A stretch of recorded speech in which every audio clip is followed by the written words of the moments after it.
Le système infini, il ne marche pas. Donc il y a un moment, effectivement, on va au-delà, parce qu'on peut chercher aussi à moins consommer ce genre d'éléments. On essaye de promouvoir aussi tous les éléments qui sont les plus vertueux possibles, mais voilà, faut vivre, on a des besoins, on a des éléments à combler, donc on va avoir besoin de ces matières. La méthode, l'organisation pour chacun des postes et pour le fonctionnement de la boîte, il est indispensable. Et qu'à partir du moment où tu as réussi à faire un schéma, à partir du moment où tu as réussi à mettre un process, tu gagnes un temps fou. Qu'est-ce que ça t'a permis, toi, de faire en tant que dirigeant, d'avoir autant structuré, entre guillemets ? De partir 4 mois sur mon voilier tous les ans.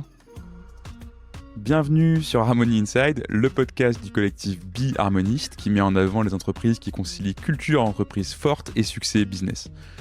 Et alors, pour faire ça à encore plus grande échelle, Harmony Inside, c'est un podcast, mais c'est aussi un label qui distingue des entreprises qui sont alignées autour d'une culture forte, d'une stratégie claire et dont les collaborateurs sont engagés. En bref, des entreprises harmonieuses, comme celle que vous vous apprêtez à découvrir dans cet épisode. Alors, si le label vous intéresse, toutes les infos sont dans la description de l'épisode. Et d'ici là, bonne écoute.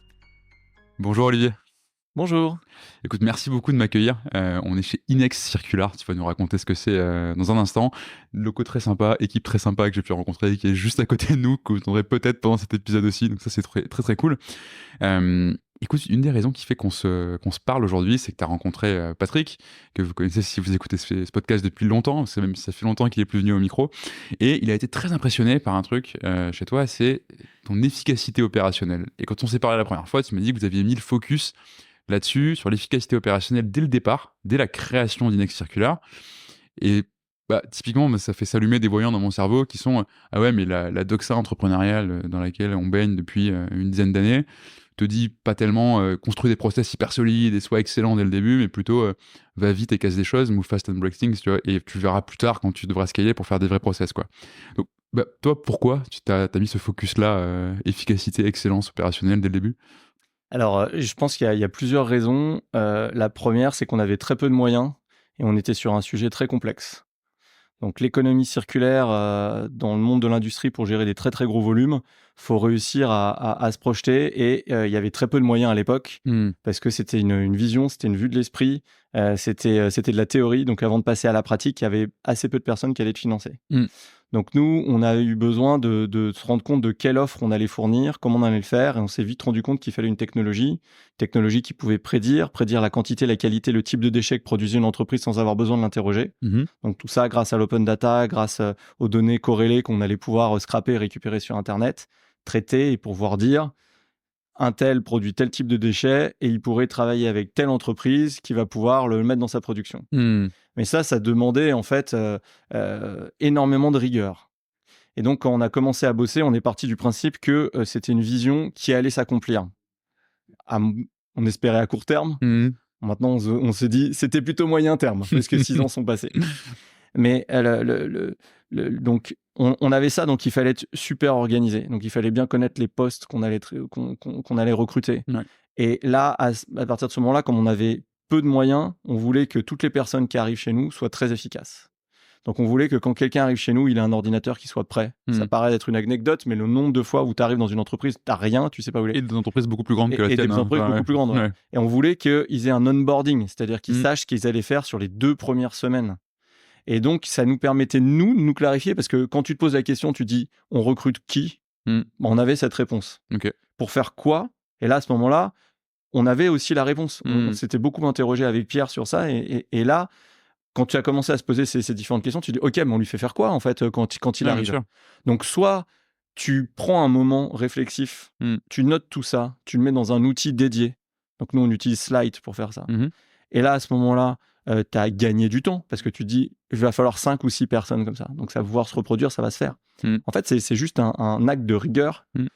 C'est une action anticipatrice qui te permet de gagner du temps. Parce qu'au bout du compte, nous, ce qu'on veut, c'est éviter de perdre de temps. Et de le faire 5 ou 6 fois pour les prochaines personnes. Donc, tu vois, il y avait déjà ça. On a faible moyen, donc il fallait être très efficace. Ensuite, ça vient du fait de là où on vient. C'est-à-dire que Pierre comme moi, on a un profil plutôt technique, ingénierial. Et donc, on a cette rigueur qui est obligatoire à avoir pour pouvoir faire avancer les choses. Et dans le parcours que j'ai eu, où moi j'ai créé effectivement une ESN avant, j'ai bien vu que la méthode, l'organisation pour chacun des postes et pour le fonctionnement de la boîte, il est indispensable. Et qu'à partir du moment où tu as réussi à faire un schéma, à partir du moment où tu as réussi à mettre un process, bah, tu gagnes un temps fou, mais sur des choses extrêmement simples. Hein. C'est simplement la coordination toutes les semaines de l'ensemble des collaborateurs. Même quand tu es 10, de se dire, il y a une grosse réunion le lundi et il y a des toutes petites réunions le matin et tout ça est suivi avec un outil de ticketing, bah en fait, tu vas faire peut-être 4 heures de réunion au complet par personne sur l'ensemble de la semaine, alors que quand tu n'as pas ça, c'est de la réunionnite. Ouais, bien sûr. Tu vas passer tout de suite à 15 ou 20 heures. Donc, c'est plus du tout la même... Enfin, j'exagère peut-être un petit peu sur les volumes. Mais tu vois, voilà, donc tu vas être sur ce genre de choses. Donc, on avait simplement envie de faire ça. Au départ, on n'a pas processer les éléments qui permettent de trouver les éléments de succès de la boîte. Ça, c'est pas possible. Effectivement, il faut faire j'essaye, je me trompe, je recommence. Il faut être extrêmement souple sur ça. Mais par contre, c'est comment on accueille un collaborateur, qui on accueille, comment on travaille au quotidien, où est-ce qu'on met nos fichiers. Et on a travaillé sur tous ces éléments-là. Et à partir du moment où ça a commencé à marcher, qu'on a commencé à avoir notre market fit sur notre produit, là, à ce moment-là, on a été plus loin, c'est-à-dire on a commencé à avoir très rapidement des outils digitaux. Donc, pour les commerciaux, il y avait le CRM. Donc, comment on travaille sur le CRM, comment on travaille à l'intérieur de ça, qu'on ait nos process, on a tous nos process d'automatisation à l'intérieur du CRM. Et tout ça est aussi documenté dans Slide, comme ça, on fait les deux sur les côtés. Donc, notre outil d'organisation de gestion de projet, on sait tous, même en tant que commerciaux, en tant que techniciens, sur quel projet on travaille, les tâches qu'on a à faire, pour quand, approximativement, parce qu'on reste quand même sur des systèmes semi-agiles, j'ai envie de dire. On n'a pas une doxa forte sur ça, mais quand même, on se donne des directions entre des directions globales qu'on veut avoir au niveau de la technique et puis des directions un petit peu plus précises au niveau des commerciaux, mais on sait ce qu'il y a à faire, ce qui va venir, cette vision. Et puis, petit à petit, c'est une sorte de plaisir. Parce que quand la machine bien huilée qui tourne bien, t'as des process hyper carrés. Et puis à chaque fois, on commence par ça, c'est-à-dire, ok, on veut développer un nouveau truc, comment on le fait? Plutôt que de faire arriver cette nouvelle solution et que là, tu te retrouves à perdre un temps fou, perdre ça. On arrive, comment on le fait? Alors des fois, on se trompe aussi. C'est-à-dire, on arrive, on a posé un élément, une manière de travailler, on se rend compte qu'elle est mauvaise. Mais c'est pas grave parce qu'en fait, on a même déjà quelque chose de rédigé, on a déjà un petit process qui est mis, on a déjà un petit schéma. On arrive, on le modifie. Et les schémas, chez nous, c'est quelque chose d'hyper important, quoi. Et ça vient aussi, comme je disais, de nos origines. Pierre, il était consultant, c'était un consultant chez Deloitte, donc il y a toujours cette rigueur, encore cet élément. Moi, je viens de la construction d'applications métiers sur mesure, des éléments vraiment complexes. Tu vois, j'ai pu travailler avec dans des boîtes de défense, dans des grosses boîtes industrielles sur des procédés où si tu n'étais pas capable de décrire un fonctionnement et de le projeter à l'intérieur d'un schéma, c'était complexe, quoi. Enfin, tu pouvais pas y arriver. Et donc moi, j'ai un élément central que j'ai insufflé et c'est marrant, il se répond un peu tout seul à l'intérieur de l'entreprise, c'est le mind mapping. Ok, ouais, la carte mentale. La carte mentale. En fait, la carte mentale, ça te change la donne parce que quand tu travailles, nos commerciaux l'utilisent. C'est-à-dire, tu arrives chez quelqu'un on va faire ce qu'on appelle un atelier métier. Non, on reprend depuis le début. Vas-y. D'abord, on prend à tâche avec un prospect. C'est un lead, tac, on l'a. Le mec dit, OK, on fait une démo. OK. Après la démo, on lui propose de se projeter sur un projet. Pour se projeter sur un projet, comment on le fait? On le propose un atelier métier. Dans cet atelier métier, pour que le truc soit sympa, que ça soit pas juste des discussions avec une liste de questions, on met un mind map dans lequel il y a les questions principales et on structure sa réponse. Donc, en unité de réponse, en fait, tu vas avoir des catégories avec des sous-catégories dans sa réponse. Donc là, il faut avoir l'aptitude pour restituer en temps réel ce que le mec te dit et bien l'organiser. Comme ça, tu peux aussi faire des résumés. Et donc, quand tu sors de ce rendez-vous, tu as tous les éléments pour rédiger une offre et rédiger un projet. Et en plus, le client te reconfirme tous les points. Il n'y a pas besoin de 14 allers-retours. Tu vas probablement aider à mettre un peu d'ordre dans sa pensée, dans ses besoins, à envisager des nouvelles choses. Tu organises sa pensée, tu organises ta future réponse, tu organises un élément de compréhension que tu peux transmettre aux autres et après, tu en parles, quoi. Donc, tu sors de ça, c'est au-delà des notes prises dans le CRM dans les premiers tours. Là, ça devient vraiment un élément concret et tu peux te projeter sur du planning, ce genre de choses, tu vois. Et donc, cet outil-là, finalement, il a une dimension ultra objectivable, quoi, si tu peux l'utiliser sur n'importe quel élément. Donc, au niveau de la technique, ils peuvent réutiliser dans leur contexte pour réfléchir sur les éléments. Au niveau des commerciaux, on le réfléchit aussi pour organiser les postes des personnes, tu vois, parce que c'est des formes de listes, mais qui sont très faciles à lire. Et donc, ça permet cette projection. Hyper intéressant. Et donc, voilà, c'est nos origines, la volonté, la contrainte. C'est tout ça qui fait qu'on a été obligé de le faire, de serait par le sujet. Je pense que toutes les boîtes n'ont pas intérêt de travailler de cette façon-là, mais pour nous, on n'a pas vu d'autres manières de faire. Alors justement, pour comprendre un peu ta boîte, pour ceux qui nous écoutent et qui ne te connaissent pas encore, est-ce que tu peux nous dire qu'est-ce que c'est Inex Circulaire? Qu'est-ce que vous faites concrètement? Parce qu'on a parlé d'économie circulaire il n'y a pas très longtemps sur ce podcast. J'ai très envie de savoir comment toi tu l'approches et qu'est-ce que c'est votre produit là-dedans. Et puis nous donner un peu un ordre de grandeur pour que ceux qui écoutent comprennent de quel type d'entreprise on parle aujourd'hui. Alors nous, on est un accélérateur de la mise en place de l'économie circulaire pour les grands industriels. Pourquoi on a pris ce parti pris de travailler avec les grands industriels? C'est parce que pour moi, la réussite de l'économie circulaire, c'est-à-dire de faire en sorte que les déchets des uns deviennent la matière première des autres et qu'au passage, il y ait une véritable réduction des émissions de CO2, qu'il y ait une véritable utilité dans la réutilisation de la matière, qu'il n'y ait pas de dépenses énergétiques qui faussent tout et qui ait en plus un prix qui soit abordable pour que la matière au final soit compétitive. Donc tu vois, je mets beaucoup d'éléments. Là, on rentre vraiment dans un élément qui n'est pas une sorte de vision rêvée de l'économie circulaire. Ça ne marche, à mon sens, que peut-être dans des cas extrêmement petits entre deux acteurs qui sont l'un contre l'autre. J'ai un peu de bois, et toi d'un côté, et puis moi de l'autre côté, j'ai une chaudière biomasse où potentiellement je peux réutiliser ton bois, etc. Ok, à très petite échelle, mais donc ça a un très petit impact. Si tu veux un grand impact, il faut qu'il y ait énormément de volume et des très grandes économies d'échelle. Parce que réussir à mettre en place une boucle circulaire auprès d'industriels, c'est énormément d'investissements conceptuels au départ. Parce que potentiellement, il faut revoir les process industriels. C'est des capex aussi hyper importants d'investissement sur des nouvelles solutions. Ça peut être des solutions de tri, ça peut être des solutions de préparation. Enfin, il peut y avoir plein de choses ou des partenariats stratégiques à monter. Mais tu repenses une grande partie de la chaîne de valeur, d'autant plus. Exactement. Et surtout si tu veux la passer à l'échelle et dépasser le POC, le Proof of Concept. C'est pas une évidence, quoi. C'est ça. Ensuite, c'est ramener l'ensemble de la matière finalement à l'intérieur de ta production et que là, ça coche tout. Donc de la R&D, de la recherche, des preuves, etc. Et puis qu'après, tu sortes du procédé, du POC industriel, de la preuve de concept industriel pour que ça devienne et que ça tourne. Et ça devient pertinent. Il y a des seuils à dépasser pour réussir à mettre en place tous ces éléments-là.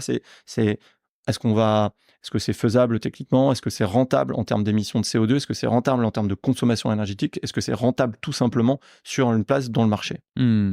Et donc, avant d'allumer tous ces éléments au vert, les seuls qui ont véritablement la capacité de le monter, c'est les très très grands groupes. Et c'est aussi ceux qui ont aussi la capacité de se projeter, de se dire aujourd'hui, c'est pas au top aujourd'hui pour se lancer obligatoirement dans l'économie circulaire. Pourquoi? Parce qu'il y a un ralentissement économique, donc on s'inquiète. Donc, est-ce qu'on va y aller? Par exemple, on le voit beaucoup dans l'industrie du plastique. Effectivement, il y a beaucoup de grandes marques qui utilisent beaucoup de plastique, qui voudraient communiquer sur le fait qu'elles utilisent du recyclé.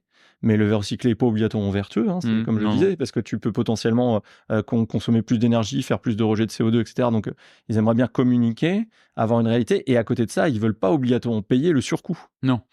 Et tu as un enjeu de poker menteur aussi. Le premier qui y va perdre parce que forcément, ça va générer des coûts, ça va générer des ralentissements, des investissements que d'autres vont pas faire. Et est-ce que tu as peur de perdre ta place et des pertes de marché, ce genre de choses, quoi. Ouais, voilà, il y a un petit peu ces difficultés. Et puis après, il y a ceux qui se disent, OK, en fait, en ce moment, c'est une opportunité parce qu'on peut anticiper les 10 prochaines années et les 20 prochaines années, les éléments qui vont arriver qui, à court terme, là, c'est vraiment une vision, quoi. Ouais. Tu te dis que les matières premières vont obligatoirement diminuer avec le réchauffement climatique.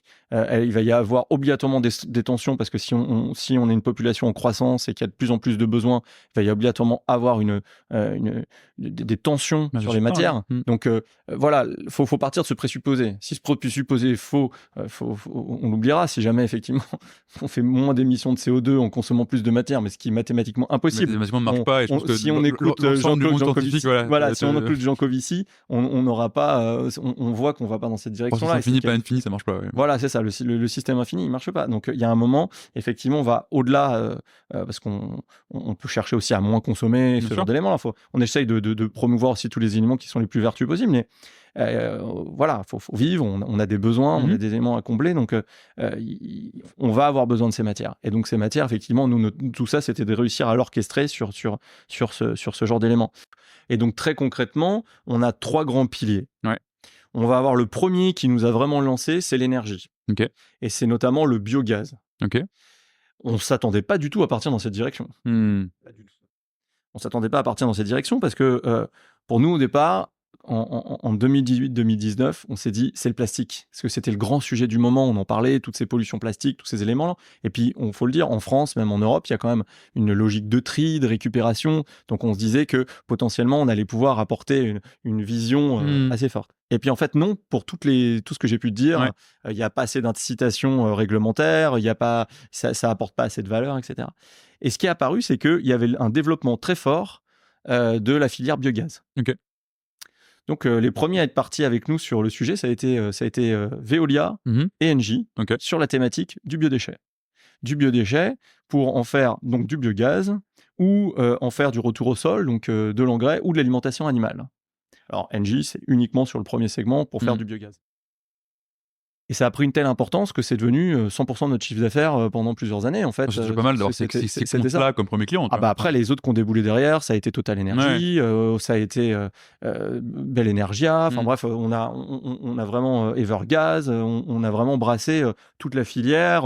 Après, il y a Naturgy qui est arrivé, donc à un niveau plus européen, etc., etc. On a vraiment démultiplié les grands comptes et on a vu que là, il y avait une vraie utilité quand on était dans le contexte suivant, c'est-à-dire un grand groupe qui a une vision stratégique qui veut l'appliquer, qui a des difficultés à trouver de l'information pour trouver ses matières, qui a des difficultés pour trouver de l'information pour avoir notion de la réglementation et la difficulté à trouver du foncier pour pouvoir installer sa nouvelle unité.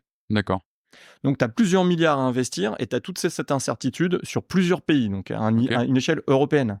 Donc, soit tu démultiplies les collaborateurs, mais ça te coûte cher, et puis les collaborateurs, ils n'ont pas de méthode parce qu'on est quand même sur des éléments extrêmement nouveaux.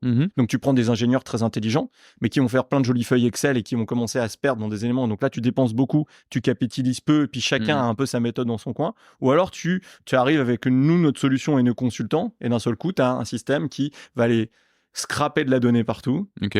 La mettre à l'intérieur d'une plateforme, parce que c'est ça ce qu'on fait.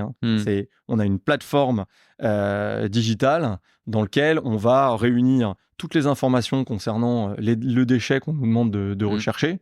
Et il y en a assez peu d'informations. Donc on a cette fameuse technologie prédictive qu'on a montée grâce à l'école polytechnique. On a été à X Innovation pendant un an. Un peu plus, et on nous a permis de créer cette technologie prédictive qui permet de prédire la quantité, la qualité et le type de déchets que va produire une entreprise sans avoir besoin de l'interroger.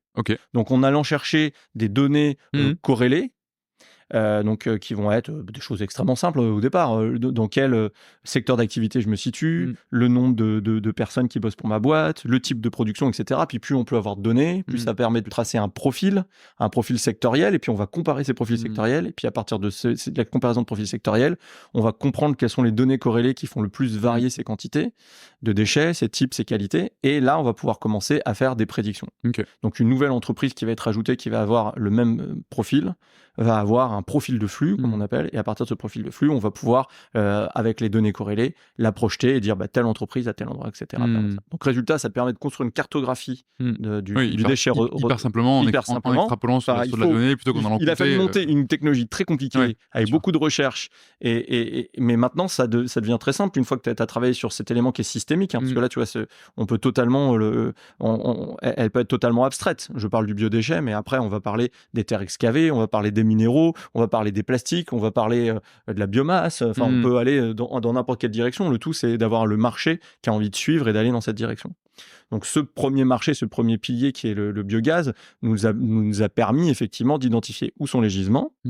Et sur n'importe quel type d'entreprise, on est capable de faire une prédiction, même une toute petite, et d'être dans des niveaux de prédiction qui sont de plus en plus fins. C'est un système apprenant. Donc, plus on va ajouter d'expérience à l'intérieur de l'outil, plus on va ajouter de données réelles, comme on dit, et plus ça va se construire. Et donc, voilà, ça a été vraiment ce premier élément. On a refait la même chose donc, sur les terres excavées. Donc là, on est là, d'un côté, on était dans « je veux trouver du déchet pour produire de l'énergie ». Une fois que j'ai transformé ce déchet, ça devient du digestat et je peux l'épandre en tant qu'engrais. Ça, c'est vraiment notre premier pilier qui a été très fort. Un deuxième pilier qui s'est développé, pareil, à force de rencontrer et de parler du projet, c'est la gestion des terres excavées et des déchets de chantier avec les grands des travaux publics. Et celui qui nous a vraiment emmené dans cette direction, avec qui on a un partenariat très fort, c'est la société Colas. Ok. Et puis après, on a dérivé. Maintenant, on travaille aussi avec Eurovia, on travaille aussi avec la PRR, donc c'est Vinci. On est passé par les accélérateurs, Léonard de Vinci. Ah oui, Ils ont bien trouvé leur nom. Bravo. Et donc là, le sujet, c'est comment je valorise mes terres qui sont issues de mes chantiers de travaux publics. Donc j'ai fait des trous, j'ai fait un déblai. Ce déblai, qu'est-ce que j'en fais? Donc, si c'est pas pollué, je peux essayer de faire un remblai à un autre endroit, donc un endroit où il y a un trou, où il y a un élément à terrasser. Je peux l'apporter sur une plateforme de recyclage du BTP. Je peux essayer de séparer en fonction des différents éléments qu'il y a sur ma terre pour les valoriser d'une manière ou d'une autre. Hein. Donc, ça peut être aussi en lien avec des cimentiers. Donc, on est passé par l'accélérateur aussi de Holcim et Cemex. Donc, on a pu travailler sur ce genre de sujet-là et de faire des preuves de concept qui ont été très très concluantes pour trouver des déchets minéraux à remettre dans des liants, à remettre dans des ciments. Donc voilà, et puis aussi de manière plus large, mes déchets issus de mon chantier, comment je vais les valoriser en tenant compte systématiquement de les parcelles cadastrales, ils en ont extrêmement besoin pour trouver un endroit où ils peuvent faire ce terrassement, les chantiers, les partenaires locaux avec qui je vais pouvoir travailler, de manière à ne pas avoir besoin de les rechercher, que toute la plateforme transmette toutes ces informations, et puis les contraintes réglementaires, et les projections logistiques. Et effectivement, biogaz, travaux publics, plastique. Donc très très gros projet de plastique, pareil, ça a été là, c'est Sabic, donc c'est un des leaders, le plus gros producteur de résine plastique, un des plus gros producteurs de résine plastique au monde. T'as fini par arriver sur les plastiques? Ouais, on a fini à arriver par le plastique, on est venu nous chercher. On est venu nous chercher, en fait on nous a dit c'est génial ce que vous faites, est-ce qu'on pourrait le faire aussi sur le plastique? On a dit ouais, on aimerait bien le faire. Et eux ils sont arrivés avec des moyens considérables et une ambition énorme. Déjà, nos clients dans l'énergie avaient très très grosses ambitions, donc ça c'était chouette, ça permettait. Alors là sur le plastique, eux ils sont arrivés, ils ont dit on est les premiers et on tient à le rester sur cette thématique, et on voit très bien qu'effectivement il y a une richesse dans les gisements pour faire waste to oil, quoi, tu vois.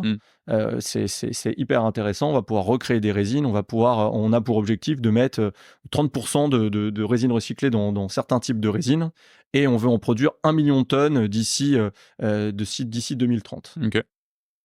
Et on veut commencer, que ça soit aux États-Unis, et ce qui est un marché extrêmement compliqué parce qu'aux États-Unis, il y a très peu de tri et on enfouit beaucoup les déchets. Et c'est par ailleurs hyper extractiviste, donc tu n'as pas forcément envie de moins consommer de leur pétrole, en gros. C'est ça, exactement. Donc, il y a sur ce genre de choses. Donc, ils arrivent et ils sont mis sur ça. Et donc là, on avait toute notre méthode, on avait tous nos principes, on avait tous ces éléments-là. Le côté accélérateur sur l'économie circulaire prend vraiment tout son sens. C'est-à-dire qu'en gros, il y a un acteur industriel qui vient te voir et qui te dit voilà, j'ai envie de m'y mettre, en gros mes déchets que je génère c'est ça, tu lui épargnes des années et des années de recherche, développement, comment évaluer les ressources, créer la logistique, etc. parce que tu as le modèle et l'expérience qui permet de dire en gros voilà à quoi ça ressemble votre chaîne de valeur demain, et voilà les intrants, les extrants, quoi. C'est ça, en fait on leur propose un outil qui va s'adresser à différents besoins dans l'entreprise. D'abord, tu vas avoir besoin, comme ce que tu es en train de décrire, c'est-à-dire de modéliser. Tu vas avoir besoin de te projeter sur quelle va devenir ma source d'approvisionnement. Mais de manière très concrète, c'est-à-dire les distances par rapport à mes différents sites de production, parce que généralement, c'est des sociétés, ils vont avoir des centaines de sites de production de par le monde. Et s'ils se posent ce genre de questions, c'est OK, ils peuvent poker sur sur une zone, sur une fois, mais ce qu'ils vont avoir, c'est une vision systémique.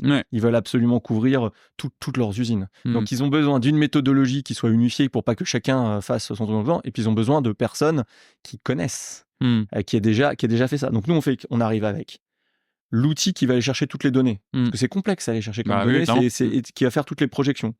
L'équipe qui a l'habitude de le faire avec des gens qui sont des consultants spécialisés sur le sujet. Et après, l'agilité, parce que obligatoirement, on va pas avoir la solution telle quelle, comme ça, c'est pas vous arrivez, on a une base de données avec les super projets les super matières qu'il vous faut, elles sont là disponibles, c'est parti. C'est pas vrai, c'est pas comme ça que ça se passe. Il y a de la difficulté parce qu'il faut réussir à connecter des industriels qui n'ont pas l'habitude de bosser entre eux, de trouver des intermédiaires, etc., etc. Mais donc cet outil permet de se projeter. Donc, je vais pouvoir me dire dans quel pays, sur quel site je vais commencer, à quel pays je vais m'intéresser, quels vont être mes partenaires, c'est quoi les contraintes logistiques que je vais avoir, les contraintes réglementaires, tous ces éléments-là. Et donc, je commence à me projeter et je vais pouvoir dire, ces sites-là, je ne m'y intéresse pas. Ces sites-là, je me concentre dessus. Et voilà ce que je vais faire, je vais avoir cet élément-là. Donc là, c'est la stratégie qui est content. Stratégie, innovation, ils sont contents, ils ont les éléments, ça va vite, c'est pas du consulting ils font pas de la en l'air. Ils font pas de la veille réglementaire Voilà, pendant 15 ans. ça sort pas un PowerPoint sites. comme ça, sans queue ni tête au bout du compte, etc. C'est pas juste, c'est quelque chose d'extrêmement... c'est de la mise en œuvre d'économie circulaire, mais avec une vision concrète. C'est-à-dire le camion, il doit passer dans la cour à un moment donné. Ça, c'est le premier. Le deuxième qui va être content, c'est finalement celui qui va devoir faire les opérations. Et ça devient un outil d'excellence opérationnelle. Parce que c'est un outil qui va servir à la fois aux acheteurs, quand on est dans la vision, j'ai besoin de trouver les matières et de les incorporer dans ma production. Ouais. Donc, celui, c'est l'acheteur. Donc, où potentiellement, c'est aussi un commercial parce qu'il peut proposer des prestations de valorisation des déchets des autres. Bien sûr. Mais ça dépend sur quel type de matière on est.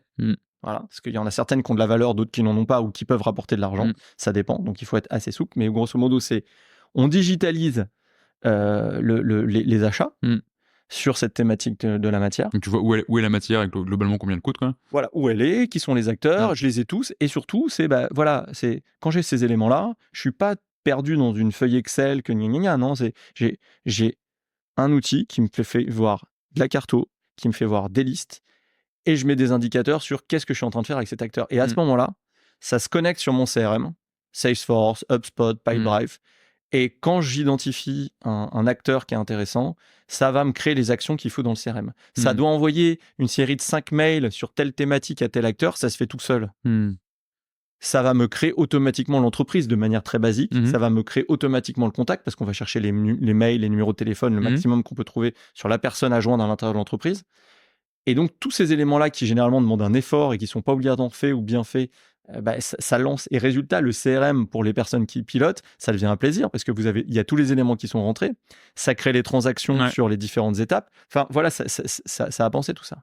Et de l'autre côté, donc là, c'était l'acheteur, mais tu as la même chose sur le vendeur. Lui, ça lui identifie tous les éléments auxquels il n'avait pas obligatoirement pensé.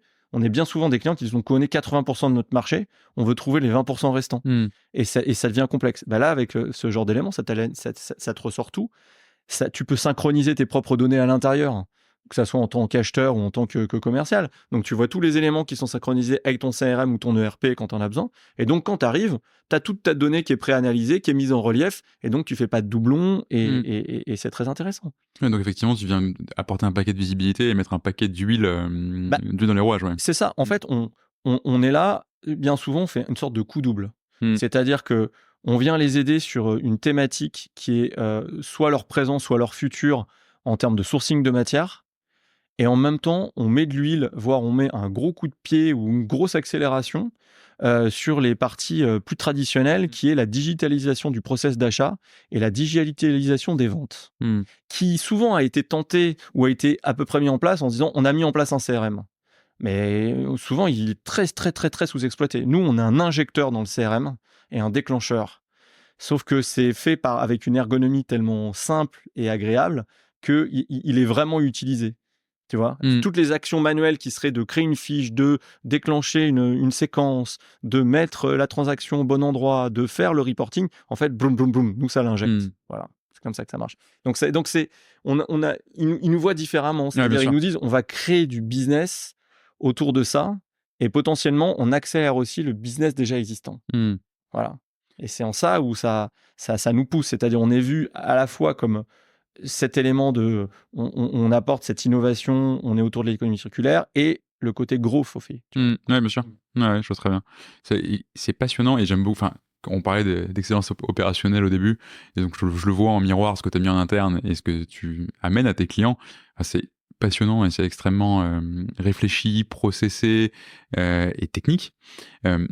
Nous, tu vois, dans notre métier, on a des métiers qui sont pas les mêmes, et en même temps, nous, quand on parle de ressources inexploitées et d'atouts inexploités, souvent, ce dont on vient parler, c'est de la matière humaine dans une entreprise. On parle de culture entreprise, on parle d'organisation, on parle de plein de choses, mais En gros, ma question, c'est pour développer cette solution, la vendre, la faire passer à l'échelle, il te faut aussi une équipe. Est-ce que tu arrives à faire des parallèles entre ce côté très... Et surtout, est-ce qu'on peut avoir ce côté très rationalisé, très processé, quand on vient aussi travailler sur quelque chose, une organisation, quelque chose qui est plus humain? Et comment est-ce que tu le fais chez Annex? À quoi ça ressemble, cette culture? Alors, effectivement, tu as d'un côté les processus pour bien œuvrer et bien faire les éléments, et ça, je pense que c'est très reposant pour tout le monde, parce C'est clair. que une fois que tu as bien défini ce que tu voulais faire, tout le monde peut le répéter. Ça n'évite pas les erreurs, ça n'évite pas les besoins de coordination, ça n'évite pas les éléments de contact, mais ça aide grandement pour que tout soit le plus fluide possible. Et puis après, effectivement, tu as les relations humaines. Et donc là, c'est des éléments qui sont moins processables, quoi, j'ai envie de dire. Ça, c'est quelque chose où tu as la relation avec les gens, mais je pense que l'immense force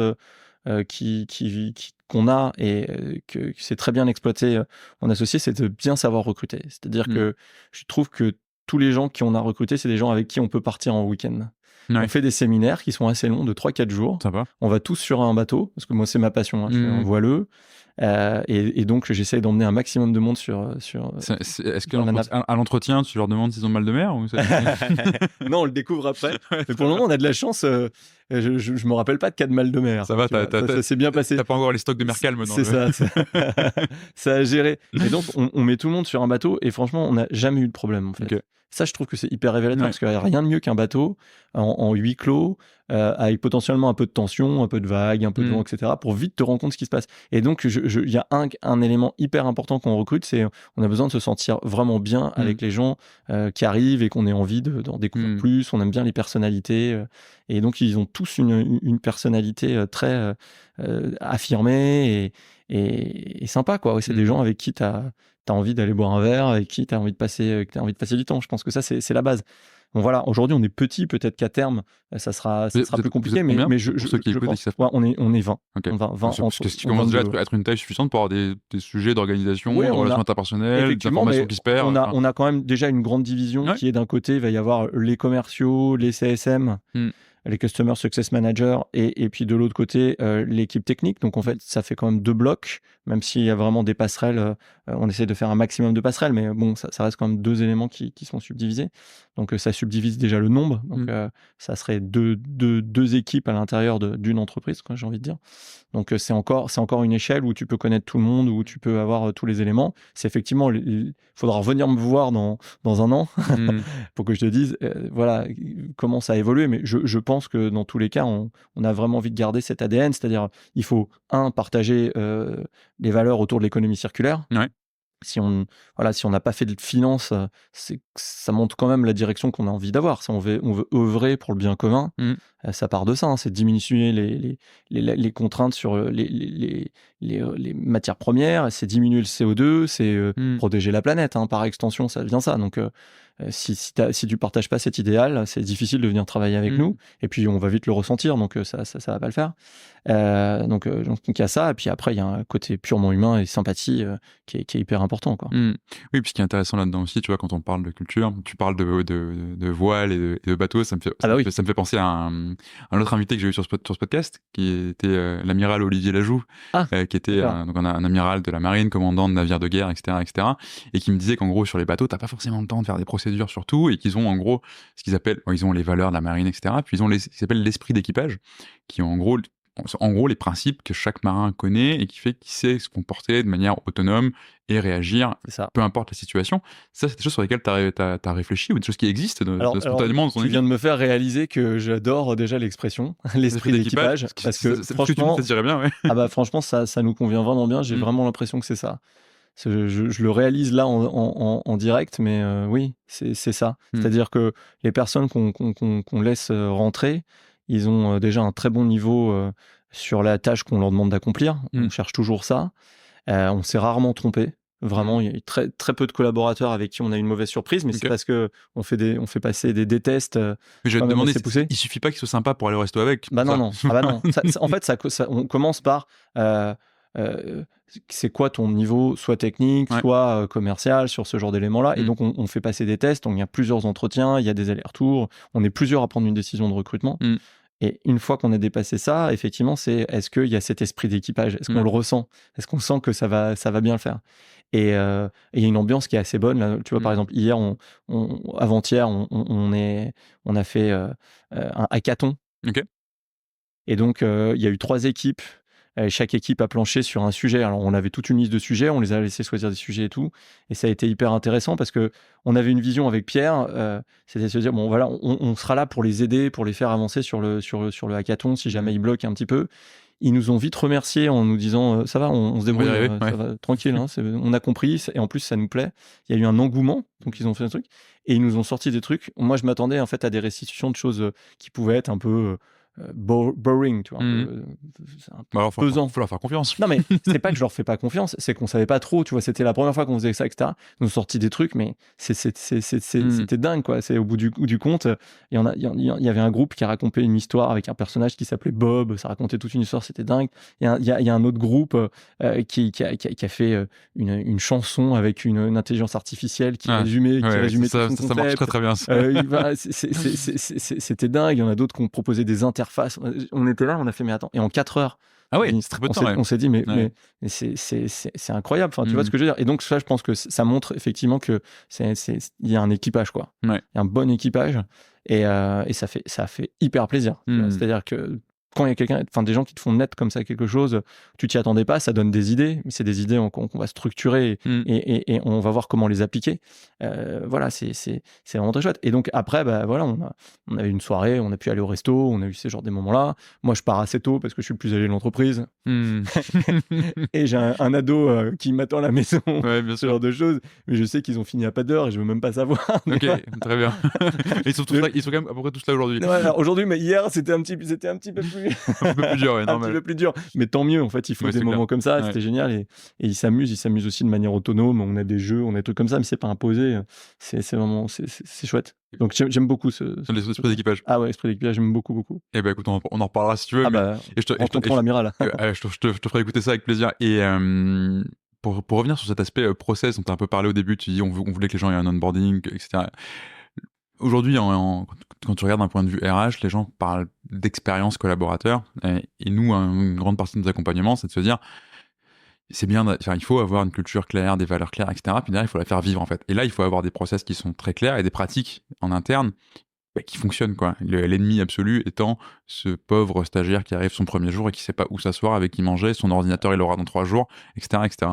Est-ce que toi, tu as des exemples justement de bonnes pratiques efficaces que tu as mis en œuvre sur ces aspects expérience collaborateur en interne?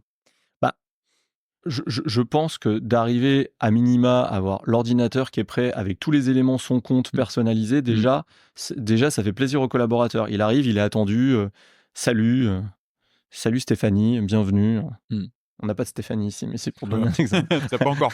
Pas encore. Stéphanie, on t'attend. Donc, bonjour Stéphanie, voilà, tu as tous les éléments, tout est posé. C'est ça. Avoir après, ensuite, une trame où tu vas alterner entre autonomie et prise en charge. Donc, en gros, la première demi-journée, tu es pris en charge parce qu'on te fait commencer un lundi, un début de sprint, où tu vois comment tout s'organise dans l'entreprise. Donc, tu vas avoir la réunion les réunions par équipe, où tu as l'équipe commerciale qui s'organise pour lancer toute sa semaine pendant 1h30. Tu vas avoir l'équipe technique qui fait son développement pendant 1h30. Puis ensuite, tu as la rencontre de toutes les équipes pendant 30 minutes, où chacun a un temps extrêmement limité, où il va présenter ce qu'il fait. Donc la personne, elle arrive, elle est onboardée comme ça, donc elle voit que ça communique, qu'on se fait passer les infos, que il y a des moments d'échange hyper forts sur lesquels on est concentré que sur ça, et on fera rien d'autre, on prend pas de rendez-vous sur ces éléments-là, c'est inamovible. Et puis ensuite, elle va rentrer dans une phase où elle va se distancier un petit peu, elle va avoir sa phase d'autonomie, et dans cette phase d'autonomie, elle a cette documentation. Et cette documentation, elle lui rappelle tout ce qu'on attend dans son rôle. Et après, il y a des espaces de questions. Qu'est-ce que tu en as compris? Qu'est-ce qu'on peut t'apporter? Et donc là, il faut que le manager qui va travailler avec cette personne qui vient d'arriver, lui aussi, dans cet onboarding de 2 semaines, il a déjà des tâches préétablies, des éléments de rencontre, etc. Et en fait, ça clarifie énormément. C'est-à-dire le temps que tu vas passer comme ça, qui finalement sont des temps assez courts, ça va être 1 heure par-ci, 1 heure par-là, grâce aux éléments qu'on a fournis sur le départ. Mais au bout des 2 semaines, tu t'en rends compte énormément. Et là, le collaborateur, il se dit waouh, la boîte, ils m'ont présenté l'histoire, ils m'ont présenté les éléments, ils m'ont fait faire tout un parcours. J'ai encore plein de choses à apprendre, j'ai encore des montées en compétences, mais au moins j'ai toute la base qui est couverte et je me sens ultra intégré et désiré, quoi. On a vraiment envie que tu sois là, on a vraiment envie que tu sois dans les éléments et tout ça, et qui va très vite avoir des missions. Il va même avoir un agenda type qui lui est présenté sur comment il peut organiser ses journées, qui est issu de toutes les expériences des précédents collaborateurs. Par exemple, sur la partie commerciale, ça va être ça sert à rien d'appeler le lundi matin tes clients. Tu travailles sur des sujets de fond, tu fais les réunions. Le lundi après-midi, tu peux commencer à partir de 16h à faire du call, parce qu'avant, ça sert strictement à rien. Vaut mieux que tu sortes. Moi, je prends des notes aussi. Voilà. Ça sert à rien d'appeler les gens le lundi matin. Ouais, c'est ça. Faut pas, ça sert à rien. Enfin, il y a des moments où ça sert à rien d'appeler. Il y a des moments où voilà. Tu vois, il va avoir cette vision. Et après, on va lui dire, mais voilà, ça, c'est un exemple global pour atteindre tes objectifs, qui peut te permettre de toi, qui n'a pas obligatoirement notre expérience ou assez d'expérience, ou au contraire, beaucoup d'expérience, il nous dit, faut pas travailler comme ça, et donner tes recommandations. Et ça, c'est ce qu'on préfère. C'est-à-dire de pas avoir besoin de dire aux collaborateurs ce qu'ils doivent faire, mais qu'ils nous disent ce qu'il faut faire. Là, on est dans le top. Et voilà, mais c'est ce jeu-là. Donc, pour moi, la bonne pratique, c'est de préparer l'arrivée et d'avoir une vision, je pense, sur quand on est à notre taille, le niveau, c'est une vision à 2 semaines très, très cadrée. Et puis ensuite, tu fais rentrer le collaborateur par rapport à tout ce que tu as présenté dans un cycle où on se transmet les informations sur ce qui est attendu et lui donner des missions. Et comme ça, rapidement, tu vas voir la montée en compétences ou pas. Donc, tu peux te reposer des questions et le mettre dans d'autres cycles. Et quand tu vois la montée en compétences, et nous, c'est plutôt ça qui se passe en fait avec tous nos collaborateurs, c'est qu'on voit la montée en compétences. Et là, au bout de 3 mois, on a un profil qui est autonome, qui est bien, qui avance et puis qui commence à être force de proposition. Et là, qui recommence l'onboarding en disant, mais non, mais sur l'onboarding, ce qui m'allait pas, c'est ça. Et c'est très rassurant, même pour un nouvel arrivant, de savoir il y a beaucoup de cultures où l'onboarding, c'est saute, on verra si tu nages, quoi. Donc ça, pour le coup, c'est aussi quelque chose de... Nous, c'est l'inverse. C'est l'opposé total. C'est au contraire, t'es vraiment pris à l'intérieur. T'as des films que tu peux aller voir, t'as des choses, t'as de la doc, t'as des choses... Puis on a essayé de le faire en sorte que ça soit marrant, ça soit sympa, tu vois. Il y a des petites blagues, t'as des exercices à faire. Enfin, on a mis on fait en sorte de mettre des choses un peu ludiques comme ça, à droite, à gauche. Et c'est intéressant, tu vois, je veux vraiment voir ce que ça t'apporte, même à toi, en tant que dirigeant, parce que ce que je vois souvent sur une entreprise de ta taille, bon, il n'y a pas forcément toujours les niveaux de complexité de ton produit, etc., mais souvent, on est une quinzaine ou une vingtaine, on est dans la même pièce, on est copains, l'info elle passe parce qu'on est tous assis à côté, et en gros voilà, enfin t'as pas mis de process, et dans tous les cas, le garant de la culture, de l'intégration, etc., en fait c'est toi, c'est le ou les fondateurs. Qu'est-ce que ça t'a permis toi de faire en tant que dirigeant, d'avoir autant structuré entre guillemets? De partir 4 mois sur mon voilier tous les ans. Ouais, c'est la meilleure réponse. J'ai pas mieux là. Voilà, je coupe. Non, mais donc t'arrives à faire ça. En fait, on arrive à avoir un niveau de télétravail qui est extrêmement poussé aussi. C'est-à-dire, on donne une très grande liberté. C'est-à-dire, on l'a pas encadré. Mais à tout moment, quand on veut récupérer la main sur un projet ou de savoir où est-ce qu'on est, tu vas dans Asana et tu sais où est-ce que tu te situes. Tu as une référence sur Slide, tu as une organisation dans le cloud. Enfin, tu vois, tu as tous ces éléments-là, ça donne une immense souplesse, en fait. Ah oui, c'est clair. Ça donne une énorme souplesse. Et puis surtout, comme je te dis, plutôt que de dépendre finalement de quelqu'un qui centralise un savoir, tu travailles en amont sur comment tu vas organiser ce que tu veux faire. Et là, à ce moment-là, après, ça se fait tout seul. Alors, ça se fait tout seul. Pas vraiment. Il faut pousser le collaborateur pour y arriver, pour le faire, etc. Faut l'animer. Et puis, il y a toute une part d'erreur, de reprise, d'aménagement, parce qu'ils ne réfléchissent pas tous de la même manière. Mais là, le bon exemple qu'on a, c'est sur la direction commerciale. Ça a été une transmission assez forte entre moi et William, notre directeur commercial, où on a vachement bossé sur ça. Et là, on est arrivé dans une phase de plaisir, en fait. C'est-à-dire qu'au bout d'un moment, quand tu as tes métriques, quand tu as les éléments qui tournent et que il n'y a plus besoin de beaucoup parler pour dire ça, sauf de temps en temps, on se fait des rappels. Moi, je suis un petit peu mon tic. Il faudrait peut-être que je calme, mais où je rappelle les trucs, parce que je l'ai en tête. J'ai dit, ah oui, t'as pas oublié ça? Bah non, j'ai pas oublié, tu vois bien. Ouais. En plus, c'est là dans le truc, etc. T'inquiète pas. Oui, on me dit souvent, oui, t'inquiète pas, j'ai une relance dans HubSpot. Ça fait tout ça, parce que j'angoisse toujours un petit peu qu'on passe à côté de quelque chose d'important, parce qu'il y a des timings forts à respecter, surtout sur cette partie commerciale. Mais voilà, t'as tous ces éléments-là. Donc, ce que ça apporte, c'est une tranquillité d'esprit, en fait. Et ça te permet de te concentrer après sur les choses vraiment essentielles dans le développement de ta boîte, c'est-à-dire soit approfondir les sujets, soit trouver des nouvelles fonctionnalités qui rendent ta plateforme plus performante, soit trouver des nouvelles thématiques. Et ça nous a amené une énorme agilité, en fait. Et cette agilité, on l'a au quotidien normée, tu vois. Et c'est bizarre de dire agilité normée, mais si, il y en a besoin, en fait. Ça peut pas se faire tout seul, mais c'est pas plus bizarre que de dire méthode agile. Hein. Ouais, oui, c'est ça. Non, non, t'as raison. C'est agilité normée, mais on pourrait croire que c'est un oxymore, mais non. Et c'est permis de faire tout ça depuis ton volet 4 mois par an, ce qui est pas mal. Ouais. Et puis, ce qui est intéressant aussi, c'est qu'en général, tu construis pas un système pour le plaisir de construire un système, comme tu fais pas une boîte juste pour la laisser là où elle est aujourd'hui. Et donc, exactement. C'est là, avec une base comme on a aujourd'hui, c'est ultra scalable, en fait. Et tu veux aller où, justement? C'est quoi l'ambition pour Inext dans les 3 prochaines années? Notre ambition, c'est d'être vraiment avoir un rôle à un niveau international sur la gestion de l'économie circulaire. Donc, on a vraiment une très grosse ambition. C'est une ambition sur le futur, en fait. Ouais. Donc, ça commence à devenir le présent.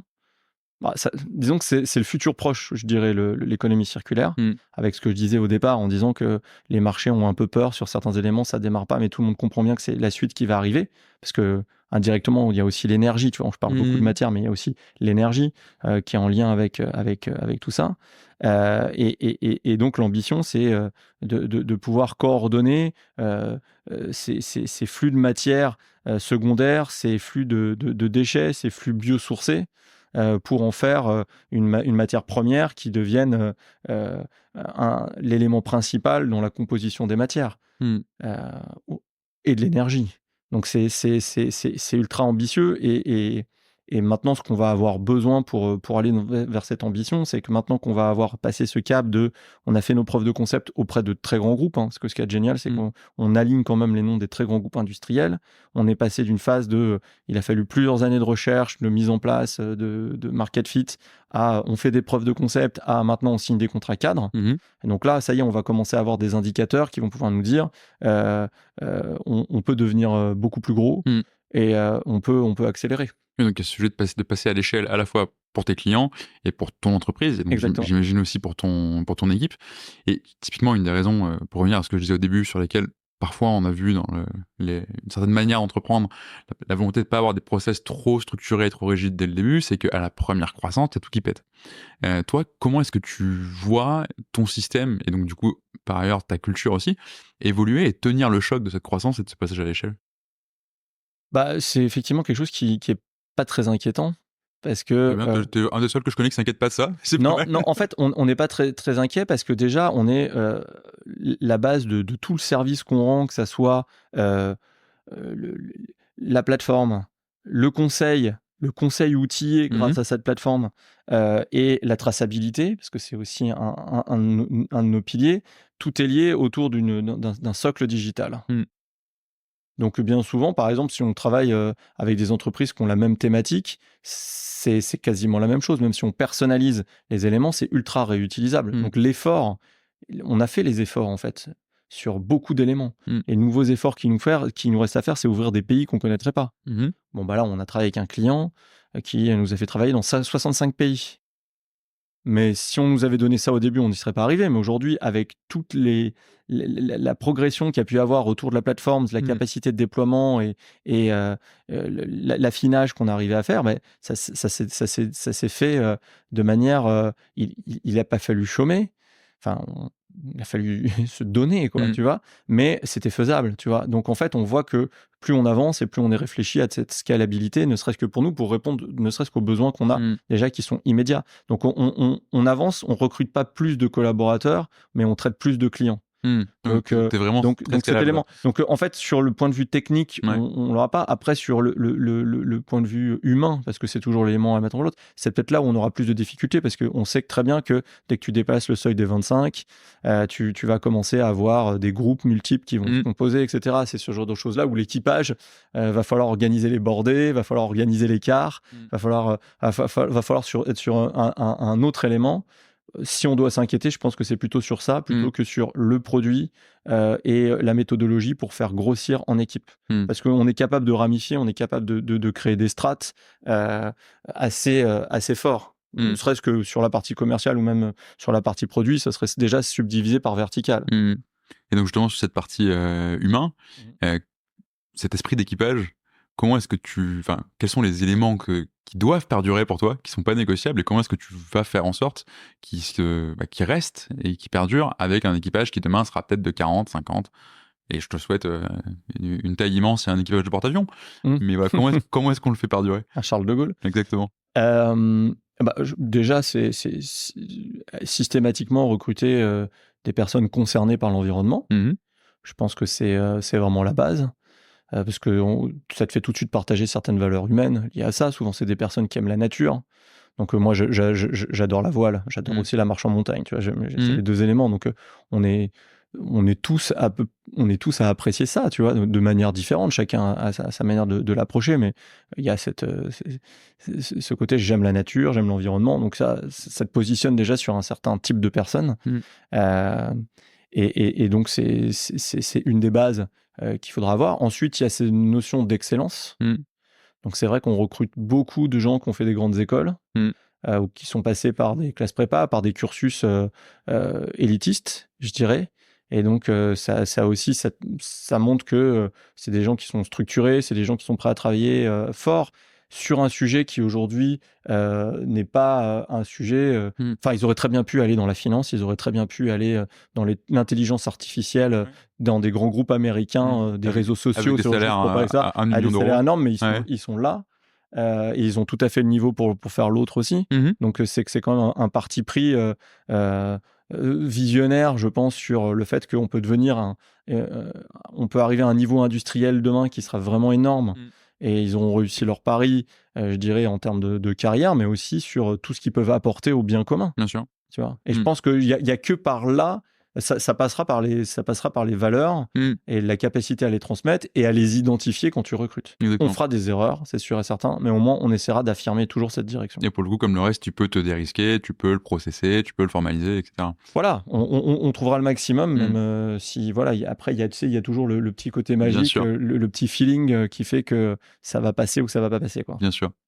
Écoute, on arrive sur les questions traditionnelles de fin d'épisode. Écoute, déjà, c'était passionnant pour l'instant, donc vraiment merci. C'est moi qui te remercie. Et puis, je t'ai quand même pas mal cuisiné, je t'ai posé plein de questions, tu as eu la gentillesse de me répondre, donc c'est la moindre des choses de te rendre l'appareil. Est-ce que toi, il y a une question que tu veuilles me poser sur tous ces sujets de culture entreprise? Si tu me cuisines sur les déchets, je vais probablement pas y arriver. Tu vas pas y arriver. Mais...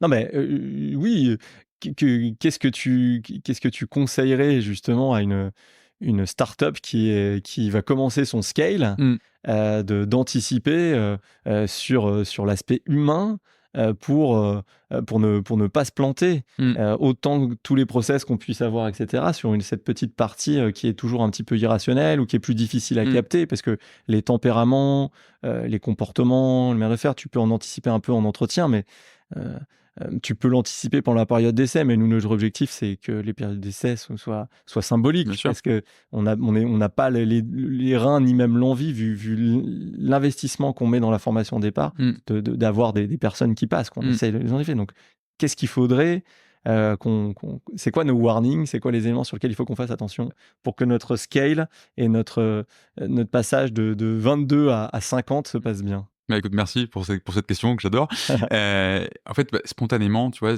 ce qui me vient, c'est la rigueur que tu mets sur tes process. Il faut que tu la mettes aussi sur l'humain et sur les aspects culturels. En t'écoutant parler sur ça va passer par les valeurs, il faudra les identifier, etc., ce que je me disais spontanément, c'est que tu as un angle mort là-dessus pour l'instant. Parce que tu vas chercher sur des choses qui rassemblent, qui sont il aime l'environnement, bon, en même temps, tu peux avoir des gens qui, et ça va être de plus en plus le cas avec, l'environnement va monter comme sujet et va être il y aura différentes doctrines, on va dire, différentes idéologies, différentes politiques, etc. Je suis pas sûr que tous les gens qui sont engagés pour la cause écologique se sentent bien chez toi et que tu te sentes bien avec eux. Tu as des choses qui peuvent être extrêmement militants sur différents aspects, des visions très différentes du sujet. Ça, à mon avis, ça va pas forcément suffire de se dire il aime la nature. Pareil, il passait par des grandes écoles, il est excellent. C'est vrai, c'est pas vrai. Et puis surtout, à côté de qui tu passes, en te référant qu'à ce critère qui est très rassurant, et ça se comprend très bien, et puis quelle diversité tu peux louper aussi. Tu vois. Donc la question, c'est ces éléments de valeur, ces éléments de comportement. Déjà, ils existent chez toi, et cette culture, elle existe chez toi. Comment tu les formalises? Vraiment, comment tu vas écrire ce qui fait cet esprit d'équipage dont on a commencé à parler? Et c'est pas juste se dire, on a des super valeurs de bienveillance, tu vois. C'est dire, voilà, les comportements chez nous qu'on recherche, c'est ça. Demain, c'est les comportements attendus sur chacune de mes strates managériales et d'un point de vue purement leadership, en plus de la compétence technique, c'est ça et ça et ça. Derrière, tu crées des discussions sur est-ce qu'il a le niveau pour être capable de gérer une équipe, etc. Comment moi, en tant que collaborateur individuel, contributeur individuel, je me projette dans la strate d'au-dessus, qu'est-ce qui me manque? En fait, toute cette rigueur-là que tu as déjà dans tes process, tu peux très bien la mettre sur des aspects qui paraissent conceptuels, intangibles ou même fumeux, qui sont en réalité les aspects de culture entreprise. Ça se rationalise complètement. Et mon conseil, ce serait ça.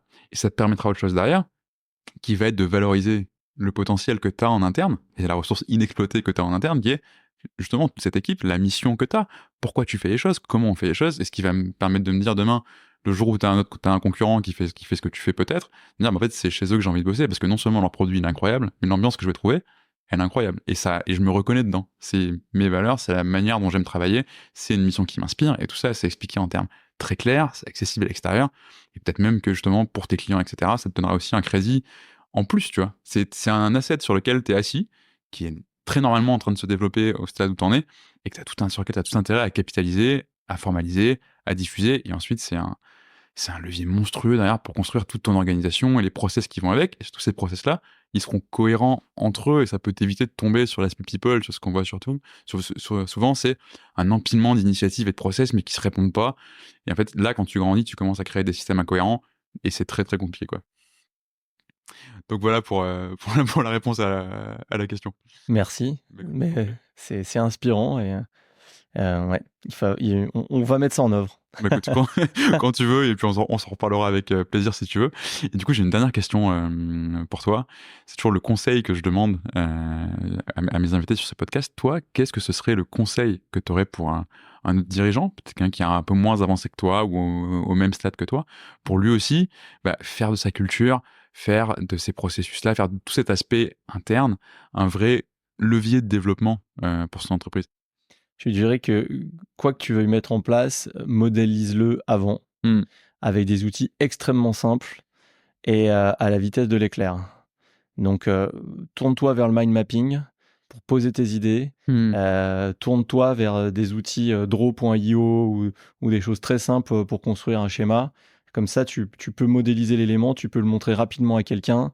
Et si jamais ça doit se transformer en une offre, faire travailler beaucoup au PowerPoint ou un outil de présentation pour aller te confronter au marché sans rien avoir. Ne rien développer, ne rien faire, aller chercher ça pour pouvoir interroger ce genre d'éléments-là, d'être dans une énorme agilité, mais une agilité rationalisée par quelques outils. Moi, c'est vraiment mon conseil parce que c'est ça qui nous a permis de pivoter 14 fois sur des sujets et Sans se avoir tout confronter développé. au réel jusqu'à un moment où ça y est, ça a pris, l'élément est parti. Je pense que c'est ça, c'est sois agile, modélise. Je pense que on est complètement d'accord sur ce côté modélisé et tu me donnes envie, tu vas donner à beaucoup de gens l'envie d'aller creuser la carte mentale qui nous dit que je pense Allez-y. qu'on maîtrise pas très bien. À fond la carte mentale. Merci beaucoup Olivier. Mais je t'en prie, merci C'était à un toi. plaisir. À très bientôt. À très bientôt. Salut.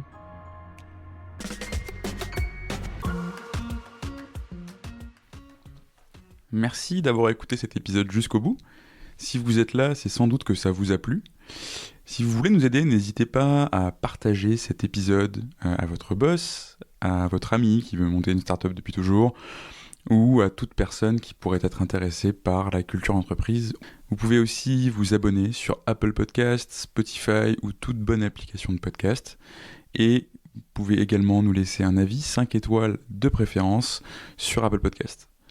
À très bientôt pour un nouvel épisode et merci à tous.